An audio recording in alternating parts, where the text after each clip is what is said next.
Hello, everyone. Welcome back to the Behind the Building podcast. It is my esteemed pleasure to welcome head football coach of Norwich Free Academy, aka my boss, Dylan Schroth. How are you doing today, Dylan? Good, Great good. introduction. Great Yep. introduction. So this is. How did you kind of get into coaching? Where did you go to college? When did you figure out that you wanted to be a coach? Yeah, it was funny. Like I was always a huge sports fan growing up, and like everybody else would talk about the players, and I would talk about the coaches. You know what I mean? Like a lot of guys would watch Tom Brady. I would watch Bill Belichick. So, like throughout high school and middle school, I coached youth. I coached youth a little bit in college too. But then, I had a summer job for a while, so I couldn't really coach football for. I didn't start as early as I would have liked, but I did. It was funny. My first high school coaching job was actually unified basketball in Ellington, which is like the greatest program in history.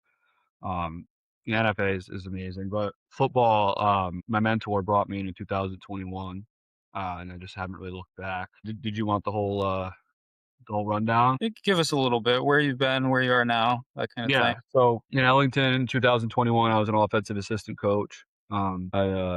So I was a teacher in the building, so I was able to help with a lot of tasks. It was during COVID, so keeping them in during lunch, so they weren't getting contact traced, and going to the weight room and study hall after school, and then learning the offense and things of that nature. Offensive coordinator stepped down after that season, uh, so I was elevated to offensive coordinator, offensive line coach, which was an awesome year. My mentor retired after that year, so I was elevated to head coach, offensive coordinator, offensive line coach. I stepped down there in January of 24. I was actually going to go to Glastonbury to be an assistant coach there because that's where I live. And then I applied at NFA to be a teacher. NFA had an opening for head football coach. They asked me if I'd be interested. I said, "Are you serious?" And so I applied and was fortunately hired. So I've been at NFA. This is my third year now. So I'm the head coach. I'm the offensive coordinator. I coach the offensive line. So kind of in a whirlwind. Yeah, that's awesome. Yeah, it's cool that you mentioned that too. And I think for our listeners out there too, I think it's important to kind of get different perspectives. It's cool to have like a head coach in that type of leadership because I think it directly correlates with how we can live our lives and our careers and our families and different things like that. So it's good to see, progression there and how we can connect it. And also, it's funny that Jeff kind of introduced you like that because that's kind of how I introduce him. Is this is Jeff, my boss. So good to hear the progression there. And Jeff, I think you had a follow up question, so go ahead. Yeah. So that turnaround from not really coaching much high school football, being an assistant, and then OC, and then head coach, all within just a few seasons. What was that learning curve like for you? So you've seen so many different sides of coaching. First of all, you should have introduced me as the guy who beat you in our only golf match too. But I mean, Ah, man. so, but That's good to it, hear because he always beats me. yeah. So it was funny. So I studied football coaching my entire life, and I thought when I started coaching, I was going to be the smartest guy, and I was going to step right into it. In 2021, when I was an assistant coach, I was like, oh my god! Like if I were hired as a coordinator right off the rip, it would have been I don't even know where I would have started. So it was just so in terms of those learning curves, it was literally just trying to absorb as much as I possibly could. Now, like I'll tell anybody, like I'm not close to the smartest guy, but I will work right, and I think the only way to do um, try to do those jobs the right way with not that much experience, just to work and work and work and work and work and grind and grind and grind and try to catch up that way. So 2021 to 22, when I became the offensive coordinator, that was to me was the biggest leap because a coordinator is an administrative role too, in a different way than being the head coach. Um, but that was going from, you're the guy everyone's looking at now if the offense isn't moving the ball, right? And that's a different kind of pressure. So pretty much that whole off season, I was watching film every day and studying, going to clinics and going to colleges and trying to do all that. Now, then becoming the head coach, my mentor was a really gracious guy. Keith Talk is still is. I still talk to him all the time. Jeff, you've met him. Hmm. Um, and he taught me a ridiculous amount, and I used a lot of his templates. But you still have to do it your own way. Um, but that was a really big learning curve in terms of now you're the guy in the building everyone goes to. So if the athletic director has a question, if the principal has a question, if the superintendent has a question, if the director of facilities has a question, if you make weather decisions as the head coach, you make scheduling decisions, it's all these other things. But to answer your question kind of long form, the only way I know how to bridge a gap without experience is just to work and grind. And you know, because I tell our kids like I literally told our kids last night. Jeff was there. Like we're coaching against 4 head coaches this year who have state championship rings, right? So it's like, how am I going to bridge that gap? The only way I'm going to bridge that gap is to work. Yeah. Yeah, just real quick, I can certainly attest to that. I think you'd be hard pressed to find another coach in the state that works as much or as hard as you do. If there's any, it's very few. So, and I think that's why Appreciate that. our program has taken the arc that it has for kind of rebuilding it and then being where we are now, making a state semifinal appearance last year. Yeah, I mean, but the thing is too, so a couple of things, like, first of all, our kids need to see that, right? Because and I don't know how many questions you're gonna have about like NFA specifically, but like our kids have all the talent in the world, right? So if we're gonna get on them if I'm on them every day for attendance, for work ethic, for studying, for all these other things, I need to do that too, right? I can't get on a kid for not being in the weight room at 7 this morning if I wasn't there at 7 this morning. With that, but also too, like it doesn't, to quote Belichick, it doesn't really feel like work, right? Mm. When we're having an offensive staff meeting and we're drawing stuff on the board and watching film, it doesn't feel like that's not work to me. You know, some stuff with it is work. When you're typing student IDs into spreadsheets, that's work, right? But when you're talking about like when we have our Saturday staff meetings in the regular season, that's not work. It's time. But we're talking about football. Yeah. Nothing be worse. Yeah. I think that's important too. Like with anything, no matter what profession you're in, it's first, like you said, the accountability between the leader and the people that you're leading. To be able to do that and lead in that way is so effective. And then also, like you said, just doing things and looking at it as like, no, this is, I don't have to do this. I get to do this. This is an incredible opportunity, you know? So that's good. I like that. We use that quote with our kids too, Jacob, all the time. Yeah. I have to Yeah. That's practice always, there. I get to practice today. yeah, yeah. So I'm not sure if Jeff mentioned much about myself. I've never coached football, but I've coached basketball. Been a head coach, assistant coach, AAU coach, all of the above, and I see the same thing, right? Like it's like I'm coaching summer league right now for the team that I was assistant coach for in the winter, and it's like Sunday nights, and some people are like, oh, like you have to do that Sunday night, and I'm like, I actually love it. I'm like around the kids that I coach normally. I get to be around Yeah. basketball, and you know, it's like, yeah, it's 8 p.m. on a Sunday night, but like you said, it's like I'm talking basketball. I'm watching a game, I'm coaching it, I'm getting to put my input in. So We were playing Xavier last year. It's one of the worst nights of our lives. But before that happened, I remember being on the headset with these guys, and it was a 1-possession game in the 4th quarter, game of the week, raucous environment. And I'm like, guys, like, how much fun is this? yeah. Like, what are we doing here? You know, we're coaching at a state powerhouse. We're in a 1-possession game in the 4th quarter. It's the game of the week. Places go nuts. This isn't Yeah. work. Yeah, I remember that moment very clearly. Actually, I don't think we can repeat everything you said verbatim. Please don't. I want to But stay working here. Please don't. I very much remember that moment, and then it kind of brings me back even to last night. Like at the end of each practice, Coach Schroth goes around and asks all the assistants if they have anything. And last night, I don't know why, but it came on my head just to feel I didn't have much to say, but I said I'm happy to be here, and that's genuinely how I felt, even though it was 8 o'clock at night or whatever it was on a Wednesday night. But man, just in the grass coaching ball, it doesn't get any better than that. Yeah. Do you think so? Stepping back for a minute. When you said that you were watching the coaches and paying attention to the coaches when you were growing up, why do you think that is? Was it the leadership aspect specifically? Was it the X's and O's? What was it? That is a great question. I feel like at that time it probably would have been the X's and O's. Like, do you remember the show NFL Matchup? It used to be on ESPN at like 2 in the morning, and it got Yeah, a little really bit. deep into like that Yeah. stuff. Yeah. Like, I remember I used to love that show. But over time it would certainly evolve to the leadership aspect. You know, like you can see, like, now I'll watch and you can see teams like take on the personality of their coaches. You know, I don't know why it's coming to my mind right now, but my father-in-law brought me to a UConn women's basketball game on New Year's Eve one year, and I remember watching like the bench, and seeing how the players acted with each other and the team. And it was just like you kind of pick up on that stuff now, but I'm sure at the time, like when I was a middle school, high school kid, it was probably that chess match piece. Yeah. Yeah, which as a young coach you focus on probably a lot more than you should too. For Yeah. sure. Yeah. You know. Yeah. That's good. Yeah. So you kind of mentioned this a little bit, but to go into more of it, like, what is your favorite part of leadership or your favorite part of coaching now that you've kind of been in it for a couple years and you're getting more experience? What's your favorite part? I know it's probably the cliche answer, but I got to say the relationships. You know, the amount of people. I think you guys asked earlier, like the difference of being a head coach and from being it's like the amount of people that you interact with on a daily basis, weekly basis, especially during the season. Like you just form relationships and connections with so many people. It's like a big family. Like you have, and I think I saw this with our defensive coordinator Matt Martinez yesterday. Like it's almost like we have within the program we have two teams. We have the team and then we have the coaches, right? So it's like you're with those teams all the time. You have your school people, you know, the NFA administration and teachers that we work with, coaches across the state, the league.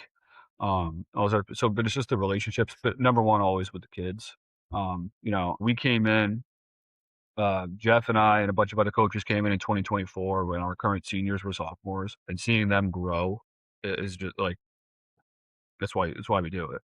You Hmm. know, and like they're all, you know, so many of these guys are leaps and bounds in terms of they were like we always knew they're going to be a special class, but leaps and bounds as men now compared to what they were 2 years ago, and that's kind of why we do it too. But then when we get into the season, like the actual coaching grind is I mean, we're on the phone. Our wives are furious with us during the season all the time. 'Cause we're on the phone constantly, game planning. Hey, did you watch play 62 in the Fitch versus East Lyme game? Did you notice that? Like just that stuff, like being, you know, when you take like I don't know if you guys have asked about like the process at all, but like I try to do most of the head coach stuff on the weekend. That way during the week we all have our sleeves up and we're game planning. And like seeing through one thing I would say too, in my last school it was almost like a given every year that we were gonna go 7-3. We had three teams in our conference that were better than we were. We were gonna win the other seven. The year I became the head coach, we lost either two or three one possession games. So we were 4-6. Kind of took it for granted. You don't realize how hard it is to win a football game. Hmm. And that feeling on the Friday night, walking off the field after a win, after all that work from Saturday afternoon until Friday night, pays off. Is pretty special too. Hmm. Yeah, it's awesome. Yeah. There's no doubt about that. I think that would probably be my favorite part too. Like we talked about how it's not work and the grind of the season, but there's nothing better than the process. And to be successful in anything, I think you have to love the process of doing it and not be fixed on the outcome. Like, that's always my thing with the kids is falling in love with the process and the things that we do in January and June and July. Those are the things that matters. Like these games are decided now 3 months before now. It's not decided on, September 11th or whatever our first game is. Hmm. Games in March and April. But even still, I think you and I have talked about this a lot. Our kids, it's unbelievable how bad they want it on Friday night. Our kids lay out, they give everything. Our kids walk off the field exhausted on Friday night. Hmm. A lot of them struggled, especially at first, to understand the process and that you have to want to win on Friday night, on Monday and Tuesday and Wednesday and Thursday in order to have that, have that be a reality. But yeah, that's the amount of work that goes into winning a football game and then the fulfillment after you do it is pretty awesome. Hmm. Yeah, and I think too, like kind of going into comparison of any career that you go into, like that's what it's all about, is putting the work in and trusting the process, where a lot of times like we talk we deal with sales, right, on our side. And sales can be the same way. It's like you can't just show up to the appointment and be like, yeah, I gotta win this today. It's like, no, I gotta win this on the Monday sales meeting when I'm, talking about different strategies and different ways to overcome objections. And then just through that training, but anything, operations, facilities, whatever it is, like you got to go through those processes. And then once you get through them, it's like, oh yeah, this feels so good that I completed this project and, and successfully without any problems. Well, it's like a sales pitch or a football game or a basketball game or anything. It's like taking the test in school. Hmm. The kids who study for the test are probably going to score the best on it. Hmm. Yeah. Yeah. Shifting gears a little bit, sticking on the same thing, but as you guys, as all of us really know, coaching comes with a lot of criticism. And so what's one thing that, you've learned over the years that helps you deal with that criticism, especially from people who may think that they know, but don't? That's a tough thing on all leadership, is like, how do you deal with the criticism from people on the outside? So what's one thing you've learned through that? My old principal used to always say nobody goes into leadership to be popular, right? And but it's funny looking at it because like at my last school, football wasn't as serious as it is here. So that first year we were all here was an adjustment for sure. Like there was a lot of noise here, right? Like Mm. NFA is a double L school. We've got talent. We've got a lot of tools to win some football games. And truly, Jacob, like I think I'm pretty content and comfortable with, we have 12 guys in a room in a staff meeting, and those are the only opinions, that from the coaching standpoint that really matter, right? Mhm. And you make that, and then you go into the second, the players, right? Like their opinions obviously matter. Outside of that, our only real concern, I think, high school kids are impressionable, and high school kids, aren't as mature, obviously, as we are. So, sometimes you worry that they're going to believe it if they're hearing it, Mhm. and kind of poison the well. But you have to have like when you kind of circle it back to like work ethic. It's like if I put in all this time and I I exhausted myself and it just didn't work out. Like the process was still good, right? But um, Mhm. as long as a lot of the questions you guys sent, I kind of circled like North Star. Like that North Star is like, did we put the kids in the best position and we're doing what's best for them? Outside of Mhm. that, you're always going to have detractors and critics and all those other things. It just kind of comes with the territory, right? I mean, if I want the privilege of being the head coach here, that's kind of one of the things I'm going to have to deal with. It just is what it is. You know? Yeah, for sure. So kind of along those lines, what do you like? What did you not expect that you would have to do when you became a head coach, and what are kind of some of the misconceptions? I feel like a lot of people think that the coaches kind of roll out of bed, go to practice, and practice, and then football's out here. So what are those things that people wouldn't expect? So this is a great one, and this really started when I came here. This is like the ultimate thing you would never expect. Is every Friday I send the coaching staff a group text and a printout of all of the kids who filled out travel release forms who aren't taking the bus home from the game. Right, that's something you never think the head coach would have to do. But when we were getting our sandwiches from Big Y, right? I got to budget enough time to go to Big Y and pick up $160 worth of sandwiches and come back here to make sure the kids can eat before the game. Um, it's putting in the attendance every day. It's making travel plans and schedules like that. It's making sure that if our head manager is not there, that we have water out there. It's making sure that when we make an adjustment to the schedule, that the field hockey or the basketball team or the girls volleyball team is not in the space we want to use. Um, Mm. it's a lot of the logistical stuff. I think really takes precedent. Every week, once a week, I go on in the season our family ID page and make sure every kid has an updated physical. And check off that we have everybody's inhaler. It's just all those small details. I think when and you guys, I'm sure, do this in your day jobs. You know, my job is to put everybody else in a position to be successful, right, and remove obstacles. So as the head coach, I try to you know if one of Jeff's quarterbacks doesn't have an updated physical, right, I'm not putting them in a position to be successful, right? They can't practice. If we don't have sandwiches before the game, if we don't have, like right now we're working on buses to get to camp, right? We got to find buses to get to camp. We secured a grant to go. It's just all that behind the scenes type stuff to put our kids on the field. I think is probably the biggest misconception. I think I might have a different mentality in terms of like, I'm sure people do realize that coaching is hard. But I might not think it's as difficult or stressful as other people do, is because I want to do it so badly. But there's long days and long nights and stressful days, but I think it's all the behind the scenes stuff that you never think about until it's your responsibility. You know, is the locker room locked? Is there a sock on the floor in the locker room? It's like all that stuff that kind of goes into it. Yeah. It's those small things though that like are, if like you said, like if they're not done, like you're not setting up your team for the success that they could have, right? Like you forget the sandwiches. Like, is it the end of the world? Probably not, but they're not going to perform the best, on empty stomachs. And it seems small, but it's like those things add up. And if they're not done correctly, then you're not putting yourself in the spot that you could be. So, like you said, they're super important. So I think leaders should pay dues too, though. It's like why do I deserve to call the plays here if I'm too good to pick up the sandwiches, Yeah. right? Or if Yeah. I'm too good if I'm too good to fill up the water. Mm-hmm. Like, why am I gonna ask somebody else to fill up the water if I'm too good to fill up the water, Mm-hmm. right? So, I think that's, like, I guess a misconception would be that, maybe somebody who thinks that they're in charge of the organization doesn't do certain jobs, you know? Mhm. Yeah, I see that a lot too. Like a lot of people will look at leadership as like, "Oh, you're just here to tell people what to do and give your opinion." And it's like, no, or a true good leader is gonna, like you said, do the small things and deserve to be the leader, right? Not just tell people what to do. Yeah, it's good. Yeah, no, right on. That's one of my things too. I can't like, with a good conscience, ask someone to do something that I wouldn't do myself, like, no Mhm. matter what it is. If it's cleaning toilets or going up and measuring a roof or doing a repair, whatever, who am I if I can't do it as a leader of an organization?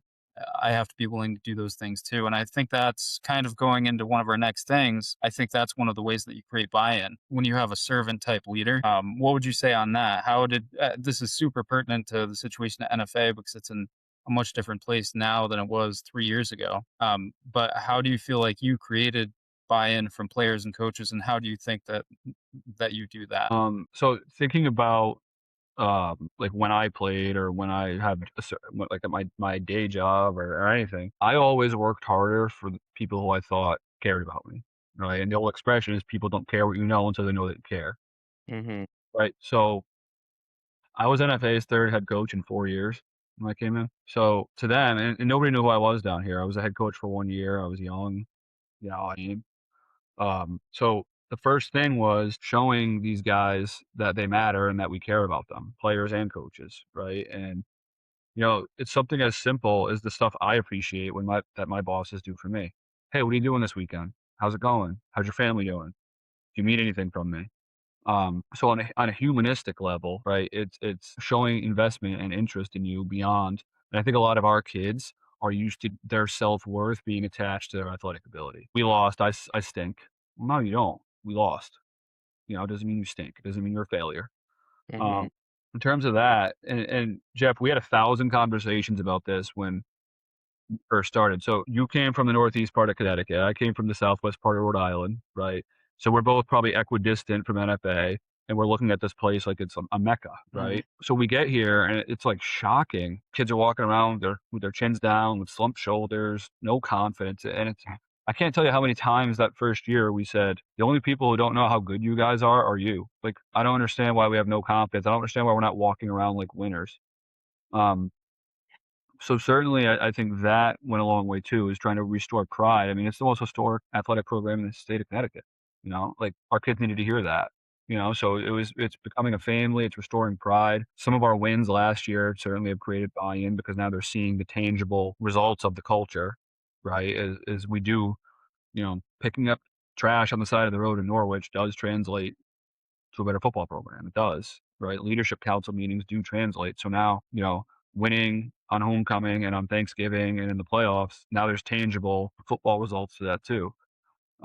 We didn't have one varsity player fail off the team last year, right? So that shows that study hall works, right? So I think you establish the process and then you connect results to it as well. Yeah.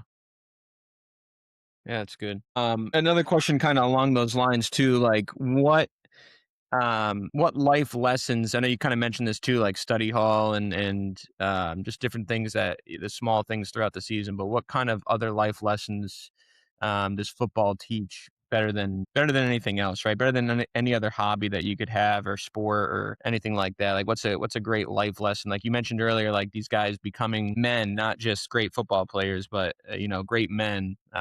Kinda speak to that a little bit. Is there a time limit on this question? No, no, as long as you need. So the beauty of this sport, I think I'm biased, right? I am not being unbiased when I answer this question, but the reason why I love football more than any other sport is it teaches you everything, the good stuff and the bad stuff, right? Some certain other sports, basketball, 90% of the time, the guys who are great athletes will be a good basketball player. Baseball, you can hit baseball or you can't. I want to be a good golfer really bad. It's just not going to happen, right? Like it just is what it is. But football, what I tell all the kids all the time is most of the time the guy that puts in all the work, studying, weight room, nutrition, those other things, is probably gonna be a pretty good player, right? Like, if you're a good athlete and you're strong, you're probably gonna be a good football player.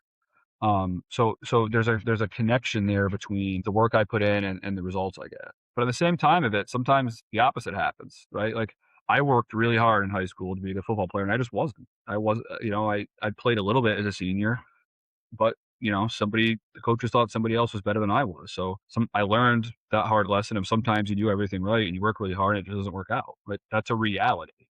I think I look back on my high school career and I talked about this with the kids today. You grind out double sessions in the summer, or you grind out, playing in the freezing cold or the blazing heat or what have you. That teaches you, to work hard and never quit. Um, Football teaches you to, ride really high highs and really low lows, and how to come back from huge setbacks, and what to do when your back's against the wall. What to do when you're matched up with a bigger kid who's just pounding you into the ground, right? You have to keep fighting and keep moving. It teaches you how to believe in something bigger than you. Um, it's endless the amount of lessons football teaches you. I mean, last year alone, I could talk about the lessons of that season over and over and over again. I could talk about the good stuff. I could talk about the bad stuff. The good, we started 0-3 last year, and we went on a magical run to the state semifinals, right? Easily the lesson that taught us there is, in life, never quit. Mm-hmm. We lost 5 games last year. All 5 teams we lost to were weight room teams who outworked us. We got to work, right? So you learn so many lessons along the way. But football is such a microcosm of life, which I think is probably one of the reasons why a lot of us are, so hooked on it, so gravitated to coaching it. Mm-hmm. Yeah, it's good. That was a great answer. So you brought something last season. It taught me so much, and I'm thinking of a particular moment right now, which I think we both have very vivid memories of. But can you maybe tell me about a moment or a point in the season where everything was going wrong, and how did you overcome that? How did you lead the ship and steer the ship in the right direction? Be honest, you're thinking about the onside kick? I was thinking that night in the parking lot at like 9 or 10 o'clock that we were talking. It was just us in the NFA parking lot. At the Xavier game? No, it was before that. Or maybe. It was when I was down and you picked me up on it. You helped shape my attitude to be more positive. Yeah, well, I'm sure you've done the same thing for me 1,000 times. But last year, like, in talking about the whole season, so for anyone who's listening, we lost a game we should have won. Week 1, we had half of our kids out. Week 2, our kids took our opponent lightly. We lost. Week 3, we lost to a team we were better than by 1 point in overtime. So we started out 0-3. And in that moment, right, as the leader, what do? Right? It's like we're doing 6 days a week, we're grinding, and we're just not winning. And their answer was to steady the ship and trust our process.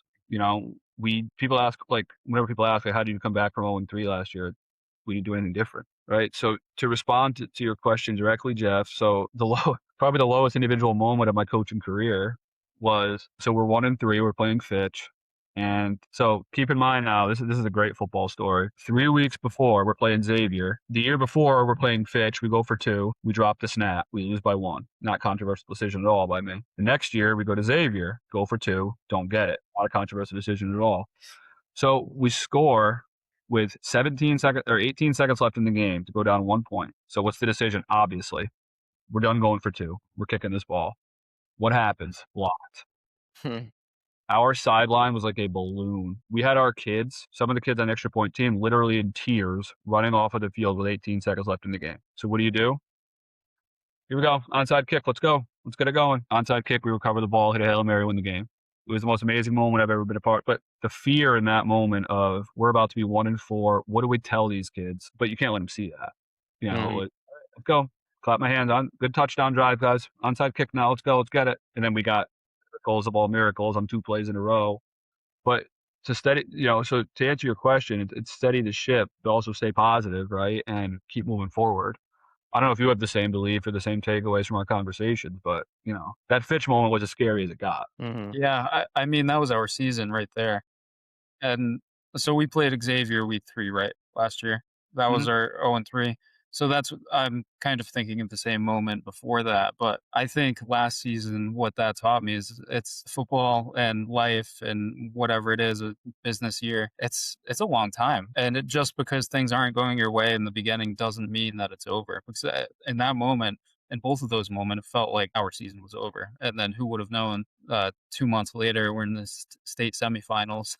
Tied up to the first quarter. Yeah. Yeah. Mm-hmm. Just so you know, too, we do like wins every week, personal wins and professional wins in our sales meeting. And Jeff's personal win was that game-winning drive. And he told us in detail, and everybody got fired up for that. So that definitely helped fire up the sales team on our end. If there wasn't video of that game, nobody would believe it. Yeah.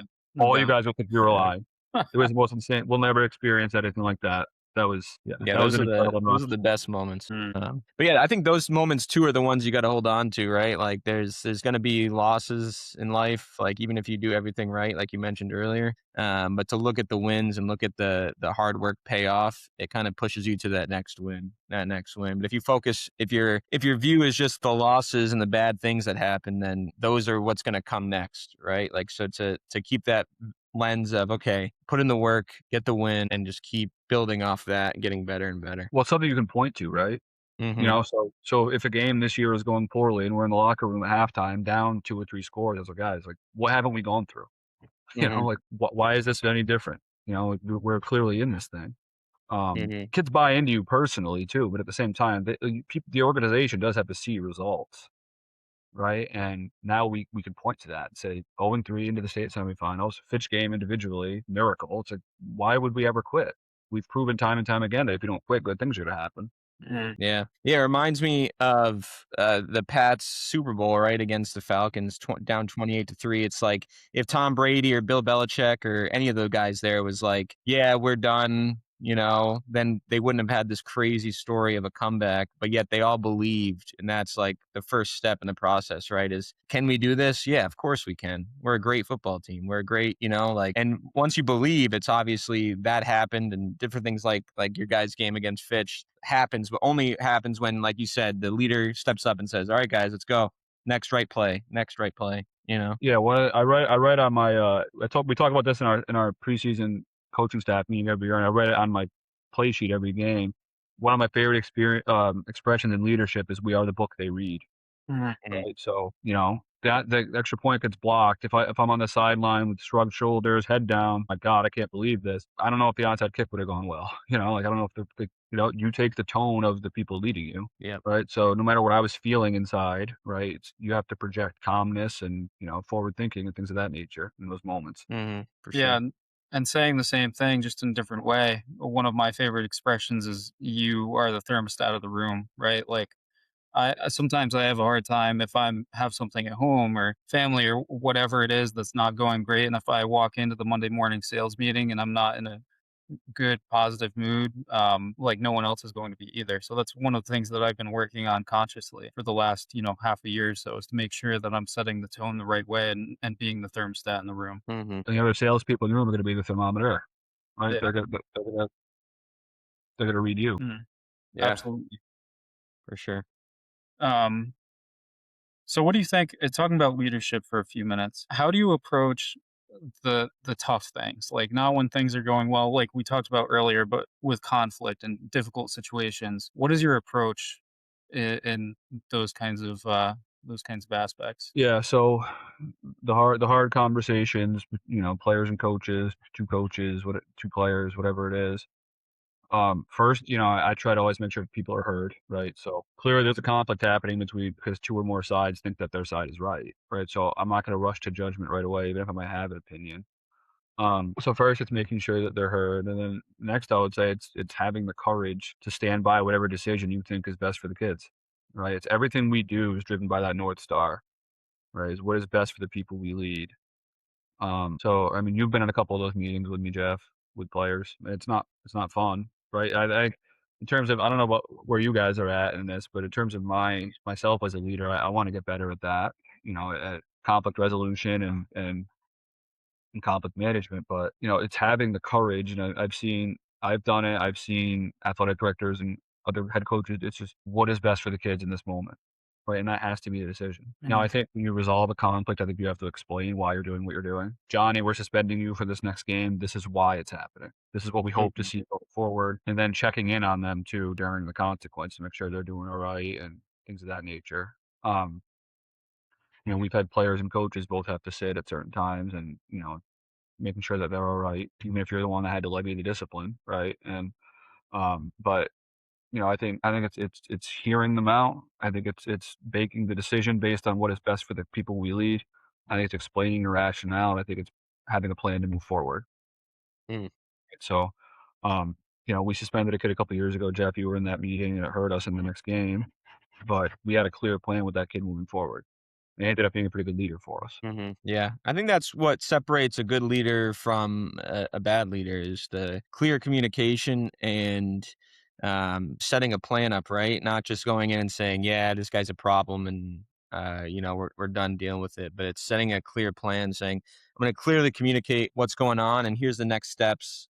And like you said, that's what would develop a person to be like, okay, maybe I need to, and some people will still be difficult, but at least the ones that want to change can see the clear steps that you put in front of them and say, okay, if I want to be better, I got to do these things. Yeah, I mean, we have a lot of kids in our program who need us, who need Mhm. the structure that football brings and the camaraderie and the family and the care. So the last thing you ever want to do is just cast a kid out, right? It's the last thing we want to do. We've had to, but that's absolute last resort. You always want to have something moving forward. This is what we need to see, or this is what we want to see. After you have those kind of meetings, Mhm. because we try to, and I've said this before in meetings, and we try to save every kid, every Mhm. single one. You know, have there been times that we've kept kids that maybe other coaches wouldn't have? Yeah, there probably has been, right? But I'd rather in leadership, and we've talked about this with your company as well, Jeff. Is like I'd rather go down swinging, taking a chance on somebody and giving somebody grace than I would being authoritarian. And what if I close the door on a kid who then goes down a bad path because they didn't have the football team to lean on? I would have a hard time sleeping at night if that was the case. Mhm. Yeah, I think you raised a good point too.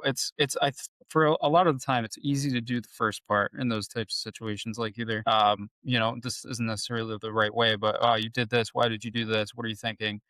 Or having empathy and saying, "Oh, I'm sorry you did this." It's hard to marry that for a lot of people. That first part to the second part of like, okay, this happened. How are we going to make it better? How are we going to grow from it and improve from it in the future? Mhm. Gotta be restorative too and make them do the hard thing, right? So it's we've had kids who, a math teacher, a Spanish teacher will send an email about someone's behavior in class. It's like, "Well, you're not stepping on the field until that teacher tells me you apologize. Period." It's easy to sit in detention. That's Mhm. easy. Right? Go sit in detention before you. It's hard to have to swallow your pride and be a man and look to your teacher in the eye and say, "I'm really sorry for the way I was acting. It won't happen again." Mm. Mhm. But that's more meaningful to me than go sit in detention for half an hour Yeah. trying to make him a good man. Mhm. You take conflict and learn from it and grow from it too. Yeah, for sure. Yeah, absolutely. So what do you think? We're getting ready to close here. When you first started coaching, what advice would you give yourself now? Now that you've been in the game for a while, what would you tell yourself? So, I think the number one thing I would tell myself, when I was an assistant coach, it was just grinding and process and things of that nature, but if I could tell first year head coach version of me one thing, it would be to not live and die by every little thing, right? Like, there's some stuff that you just can't control, and if changes are made and so public schools are such big operations and there's so many hands in the pot. And if changes are made in a certain area that has a ripple effect on our program, it just is what it is sometimes, and you just have to deal with it, right? Um, if decisions are made, personnel decisions are made, facility decision, not to live and die by everything, right? And I'm trying now, like even last night was for example, a really stressful night, right? Because it was managing the heat and where are we going to practice and so forth and so on. It's like, all right, like, give me the facts, working with the trainers, give me the facts of what we can do and we'll go from there. Right. And, Mhm. maybe first year me would say, oh my God, we've got such a thing at state camp in 2.5 weeks. We got to get on the turf and install all this, blah, blah, blah, blah. But it's like, the facts say that it's too hot out to go out there, so we can't go out there, right? And it's not a personal attack on me. It's not a sabotagement of the football program. It just is what it is, right? Mhm. And I would say in leadership, sometimes we have to accept the fact that we can't control everything, right? And not everything is personal, and people are who they are. And at first, I think I was 31 or 32 when I became a head coach, and I was going to revolutionize football in New England and win every single game I ever coached, and every male in the school was going to play football and so forth and so on. Now it's just, we're going to do the best we can with what we've got. We're going to grow this thing and we're going to do it right, but I can't control every little aspect of every kid's life in Norwich, 8 surrounding towns, and the entire ECC, right? Mhm. There's a lot of moving parts. You do your best you can with what you've got. So I think for me, that would be the number one thing I would tell myself to do. when I first became a head coach. Yeah, that's awesome. One last thing too before we close out is we ask this question to all of our guests is, and I guess I could ask this to Jeff too because he's on your team. But if someone was a part of your team for a week, what would they know you best for? Should we put Jeff on the spot, or should I take this one? I could. What do you I think? like to hear both perspectives. Yeah, I would say if somebody were to shadow our staff for a week, I would hope they would see, I was somebody who treats everybody well, but also, holds a standard, right? Like, I think we hold our kids to a pretty high standard, in the weight room and on the practice field. Maybe that's a lot of other people might not. So I would hope that would be the takeaway, right? Like, I don't try to walk around with like this commanding authoritarian presence of, I'm the loud guy in charge or whatever. I don't really believe in that, right? You might not even know I'm the head coach if you're around the team for a week, but just treating people well and enforcing a standard of what it means to be an NFL football player. Now, what would you say, Jeff? Yeah, so I have a unique perspective because I see behind the scenes, obviously. So, like we talked about And earlier, Morgus. it's all bad. Don't worry. The work ethic is just insane, in my opinion. We always joke that we make 17 cents an hour, and it's probably lower than that for you, for sure. I don't know how you stay so organized is my other thing. Like all these head coach responsibilities, the organization, Google Documents, the staff folders, all of that is always on point, which I think you need in that position. And then I just feel like you genuinely care about people. Like you ask the questions, oh, how was your weekend? What are you up to? How's the family? To all the coaches, and then you also do the same thing with the players. So I think those three things. And then, of course, I think we do hold a high standard too. I think our staff does a good job of holding people accountable. We have a lot of different personalities that do it in different ways, but I think everyone does it in their own way really well.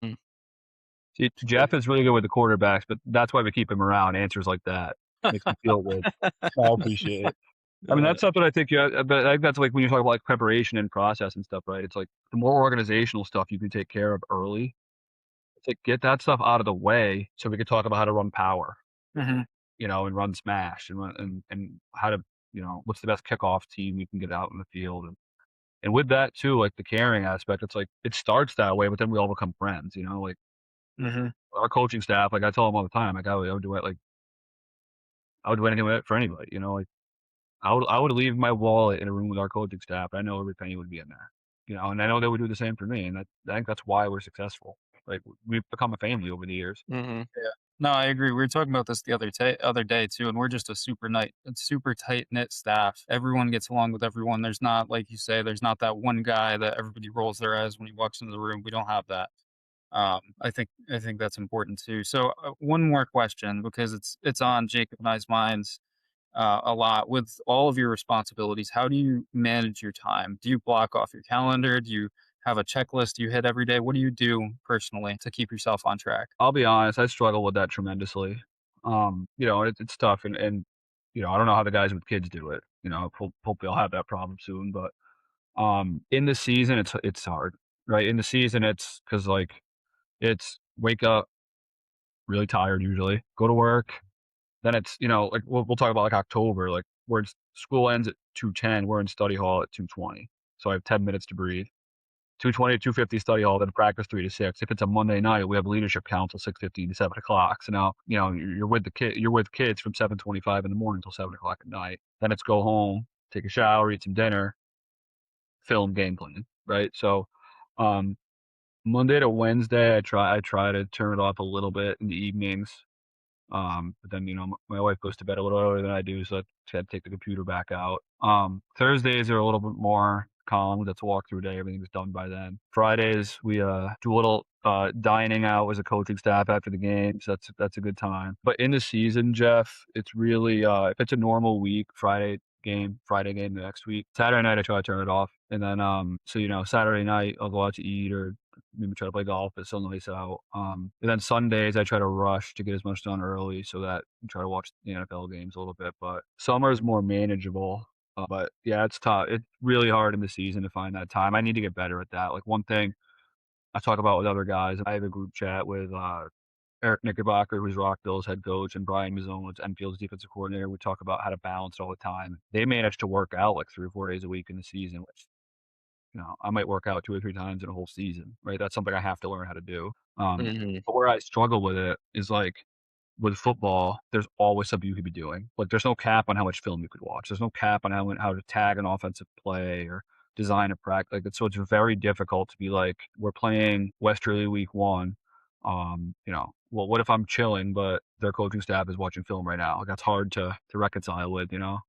Mhm. So I gotta learn how to do that better, but what would you guys say? Like, how do you Jacob, do? you got something? I find myself if I don't like be very disciplined in boxing out time for certain things, then I get carried away on other things that still matter, but it's like yeah, you have to like get everything that you need to get done, right? So my thing is always I box out my calendar and I only allot a certain amount of time for certain things to do, right? So because I know that if I just said I'm just going to work on this for a little bit and then go to the next thing, it'll be 4 hours later, and I'm like, oh man, I just spent way too much time on this thing. It still matters, but the other things that matters never got any time. So I've always done like a box scheduling of just like I'm gonna box out this amount of time, and if I need like an extra 30 minutes or something, I'll push it back. But I think that's how I time manage myself, and I just have to stick to it. It's like I'm the boss of my own time, or Mhm. else I'll just be like, yeah, I'm just gonna keep doing this and waste a bunch of time on something that might not need it. Yeah, I think after hearing your answer, Dylan, I think Jacob is the best time manager of the 3 of us because Not much competition there. It's pretty no. low bar. Yeah. I struggle with that more than anybody, especially since having a baby. It's like a whole new level. I thought I had stuff to do before, and now it's insane. My problem is I'm like 100% of the time I might be right here right now talking to you guys, but my mind is somewhere else, like thinking about the next thing that needs to get done, or this job, or what quarterback drills we're going to run next week, or whatever it is. So I think that's something that I need to work on is being where my feet are and being in the moment. Mm, And then it's kind of like, again, struggling with this. Whatever comes across my plate next is what I do, which isn't a good way to do it. I sometimes I use a KPI spreadsheet where I hit my marks on what I need to do for the week and get it done. But I think I could follow that more religiously and kind of do like a block scheduling like Jacob does. Funny thing I heard too was that you and I were talking when Sean McVay was on a podcast, and Sean McVay, who's like the most respected football coach probably in the world right now, right, talked about how when he was a young coach, it was like cool to not sleep. Like, oh, we're Yeah. gonna sleep 3 to 5 hours a night or whatever. And he's like, that's the dumbest thing in the world. He's like, I try to sleep 7, 8 hours a night now. And it's like that's something we could probably all get better at too. Like, how much more could we get done if our brains were operating on 7, 8 hours of sleep a night, which yeah. Jeff probably gotten in like 3 years. Yeah. Yeah, I need to be better at that as well. Yeah, I'm a very much an offender of that one. Yeah. Like you said, get back from practice, family time, baby goes to bed, wife goes to bed, laptop's back open till who knows when. And that I need to learn how to shut that off at some point and realize that things can wait. It's fun though, man. It's fun. I mean, we talk about the process. Like I genuinely, I was talking about this with my buddy. I really like that. Like I love working in the middle of the night getting stuff done, and I feel like I'm grinding. But to Sean McVay's point, it's probably stupid. Finding that fine line, right? Yeah, for sure. Well, cool. Thank you so much for hopping on with us. I mean, this is one of the longer ones we've done, but I think we could continue to talk for probably a couple more hours if Yeah, we let ourselves. But I appreciate you coming on and sharing a great perspective. And just appreciate the time. Yeah, it was awesome, guys. Thanks a lot for having me. yeah. Thank you, Dylan. I appreciate Go it. Wildcats. Yes, sir. Right. All right. We'll talk to you guys later. Cool. See you later. Thank you.